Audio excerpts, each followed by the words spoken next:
Good afternoon.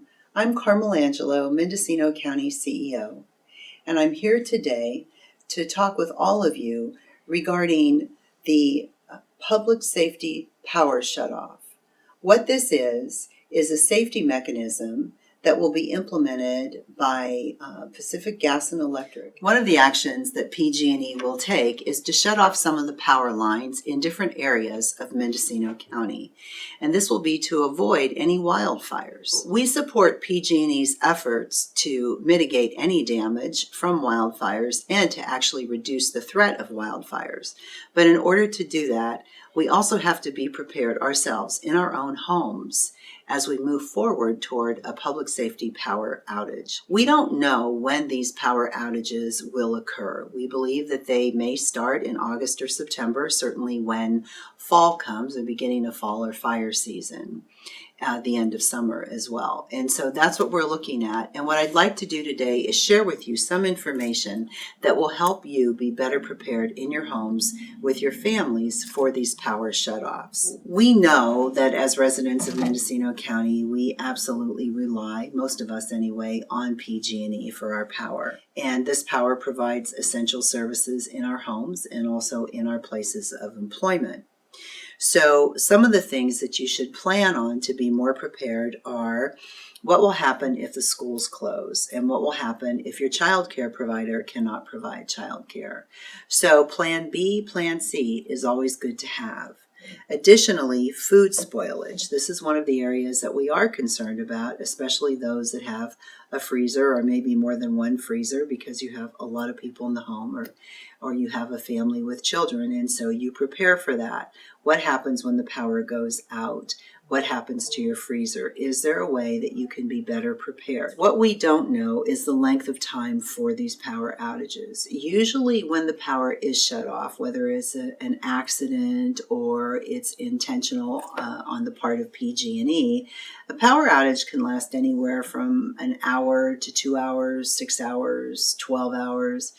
What we are expecting is a potential 24-hour power outage with 1 to 2, maybe 3 days for the power to be returned. So basically, they de-energize the lines, which could be a 24-hour period, and then they re-energize. But to re-energize, it could take 2 to 3 days for PG&E to clear those lines and assure that there is no potential problem regarding a fire.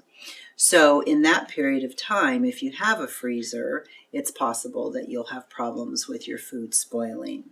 So we want to be sure that you're prepared for that. Also, you may not be able to get gas in your car. So it's always good now for the next few months to make sure that your gas tank is full. And for those of you that remember your mother telling you never drive if you're under half a tank, always fill up, this would be the time to do that. Also, credit cards and ATMs may not be functioning, so you may want to have cash either on you or at your house in case you land up not being able to access cash and you need it. Fresh water if you're on well water is something you want to be prepared for. Also, air conditioning. If the power goes out, you won't have any air in your home. If you use any type of medical equipment, whether it's oxygen, CPAP machines, whatever, it's possible that you will not have the ability, if the power goes out, to use your equipment or the ability to access oxygen. We're not certain what will happen with our cell towers. If the cell towers will go down, the internet, phone disruptions, these are all things to be prepared for. Traffic lights, so if you're in town and you're driving, it's possible that there may be some additional traffic that you would not be anticipating.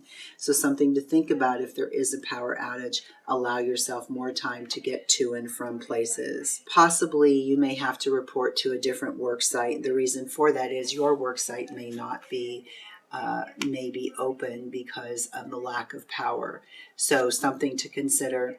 If the power goes out, always check with your supervisor. Do you report to work? Do you report elsewhere? There are a couple websites I'd like to give you, and at the end of this video, you'll see them on the screen. www.ready.gov and also www.prepareforpowerdown.com. These are two websites that will have resources to help you personally prepare. You know, there's a lot of talk out there about purchasing generators. It's up to you whether you choose to purchase a generator or not. If you choose not to purchase a generator, then you might want to consider a plan. As we said, plan B, plan C for how you're going to handle food in your refrigerator or food in your freezer. Again, we talked about keeping cash on hand and then also having a personal preparedness plan. It's not uncommon that you have a personal preparedness plan or a family preparedness plan. We make them for disasters. While this is not a disaster, some of the same things can happen. So you may want to have a plan, sit down with your family over the weekend and develop a plan. If the power goes out, how the kids get home, how you get to and from work, how you pick up groceries if you have to, how you get gas in your car if there's gasoline at a gas station that's a few miles from your home and you're close to E. Those are the things that you should be planning for and develop your personal preparedness plan. If it gets too hot, where do you go? Are you going to go to the coast? Are you going to go somewhere else? What are you going to do? These are all the things that we would like you to be considering. This is the first of a few videos that we will be sending out to our employees. We're very concerned that everybody is prepared during this power shutoff. While this is not a disaster, we want to treat it as a disaster and be prepared. The good news is that we know these are coming as compared to a fire or something that happens and we don't have any warning. So again, thank you for listening to this video. I hope that some of the information that we gave you today will be helpful, and be looking for other videos as the next few weeks go by and we have more information on the public safety power shutoff and what we can anticipate. Thank you. Have a good day.